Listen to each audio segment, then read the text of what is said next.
తాకట్టులో ఉన్న బంగారాన్ని విడిపించి ఆ రోజు ఆన్లైన్ రేటుకే మేము కొంటాం. Sharma gold company. నమస్తే రమగారు. నమస్తే జయ. రమగారు, భీష్మ ఏకాదశి ఈ రోజు యొక్క విశిష్టత ఒక్కసారి. మాఘశుద్ధ ఏకాదశి ఇది చాలా ప్రత్యేకమైన రోజు. ఏకాదశులు మనకి ప్రతి నెల రెండు వస్తాయి. శుద్ధ ఏకాదశి, బహుళ ఏకాదశి. రెండు ఏకాదశులు సాధారణంగా ఏకాదశి నియమం అంటే ఉపవాసం ఉండటం, ఉపవసించటం, ఆహారం తీసుకోరు, బియ్యం తినకూడదని ఉంటుంది. మురాసురుడు అనే రాక్షసుడు ఈవేళ బియ్యంలో ప్రవేశిస్తాడని, ధాన్యం స్వీకరించకూడదని, అన్నానికి భిన్నం ఏదైనా రైస్ కాకుండా ఉపవాసం చేసి విష్ణునామ సంకీర్తనతోటి రాత్రి జాగరణ చేసి ద్వాదశి నాడు పొద్దున్నే పారణ చేస్తే ఏకాదశి నియమం ఫలిస్తుందని చెప్తాం. విష్ణువుకి అత్యంత ప్రీతికరమైన రోజు. ఓకే. శ్రీ మహావిష్ణువుకి ప్రీత్యర్థమే ఏకాదశి ఉపవాసాలు చేయటం అనేది మనకి విధానం ముందు నుంచి ఉన్నది. ఒక్కొక్క ఏకాదశికి ఒక్కొక్క ప్రత్యేకత ఉంది. ఇప్పుడు మాఘమాసంలో వచ్చేటువంటి ఈ శుద్ధ ఏకాదశి మహాపర్వదినం అని చెప్తారు. దీనికి పూర్వగాథ, మనం దీన్ని జయ ఏకాదశి, భీష్మ ఏకాదశి అంటారు. ఈ ఏకాదశులు భీష్ముడి పేరు ఎందుకు వచ్చింది అనేది ఎప్పుడు ఈ రోజున స్మరించుకోవాలన్నమాట. భీష్మ పితామహుడు, ఇది ఎప్పటిది? మహాభారత కాలం ముందు కూడా ఈ ఏకాదశి ఉంది. ఆ తర్వాత కాలం నుంచి ఇది భీష్మ ఏకాదశి అయిందనమాట. భీష్మ పితామహుడు మహాభారత యుద్ధం ప్రారంభమైంది. 10 రోజుల పాటు చండప్రచండంగా యుద్ధం చేశాడు. అతిరథ మహారథులందరూ మహాయుద్ధం చేశారు. ఆయన దిగలేదు, పడలేదు, ఆయన జయించలేకపోయారు.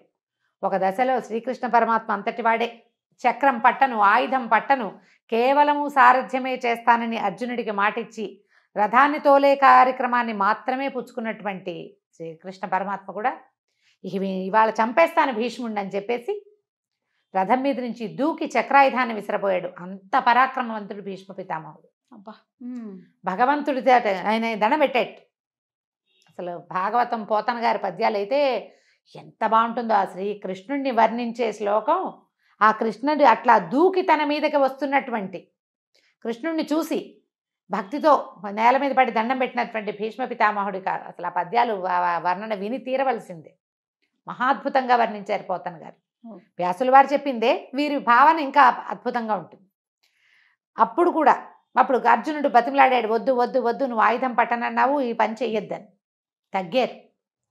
ఏ విధంగా భీష్మ పితామహుడు మరణిస్తాడో, ఆయన అడ్డు తొలగితే కానీ మిగిలిన యుద్ధం జరిగేలాగా లేదు. ఇక్కడ వీళ్ళ దగ్గర చాలామంది అయిపోతున్నారు. అప్పుడు వీళ్ళు అడిగారు పాండవులే, ఎట్లా నిన్ను జయించగలము అంటే ఆయన ఎవ్వరూ ఆయనకి ఎదురు ఆగలేరు. కానీ ఆయన శిఖండిని చూస్తే యుద్ధ విరమణ చేస్తాడు, ఆయుధాన్ని విసర్జించేస్తారు. ఆ రహస్యాన్ని తనే స్వయంగా తన మునిమనవులకి తెలియజేశారు. మహాభారతం తాలూకు కథకి మూల పురుషుడు భీష్ముడు. సొంతంగా సంతానం లేదు.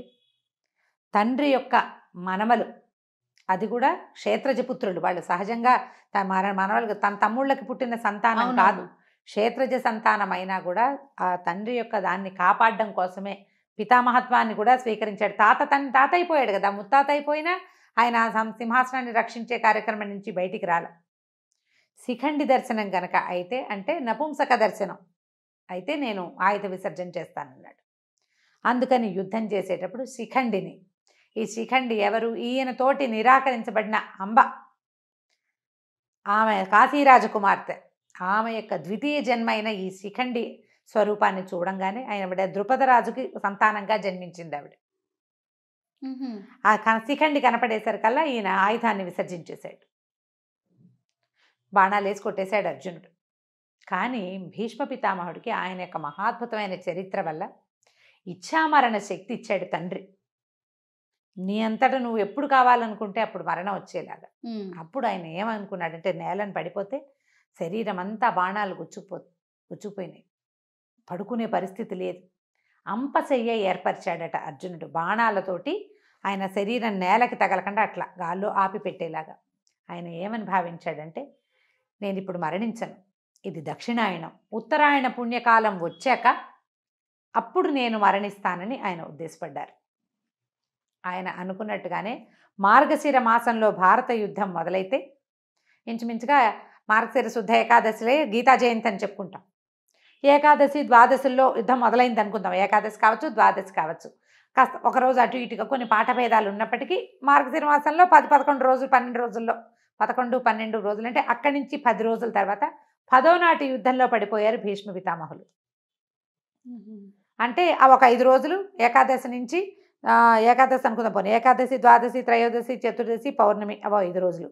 మళ్ళా పాడ్యమి, విధియ, తదియ, చవితి, పంచమి, సప్తమి, షష్ఠి రోజుల్లో వీరు భూపతనం చెందారు, పడిపోయారు. అప్పుడు అంపశయ్య మీద చేరితే మార్గశిర నుంచి మధ్యలో పుష్యమాసం పోయి మాఘమాసం వచ్చేదాకా యుద్ధం పరిసమాప్తి అయిపోయింది, దుర్యోధనుడు మరణించాడు, ఇవన్నీ జరిగిపోయి వీళ్ళు పట్టాభిషేకం జరిగే సమయమో జరుగుతోందో అప్పుడు ఈ వీరు మరణించారు. అప్పటి వరకు ఆయన శయ్య మీద అట్లా ఉన్నారు.